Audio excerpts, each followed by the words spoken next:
to get your hands in all kinds of weird positions. For example, I can place things where I want them. For example, I can place things where I want them,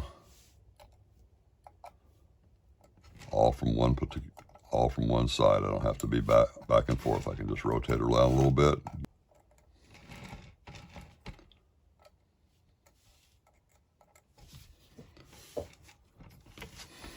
For example, placing a lot of balls can be tedious, trying to get them to touch each other with your hands in unique positions.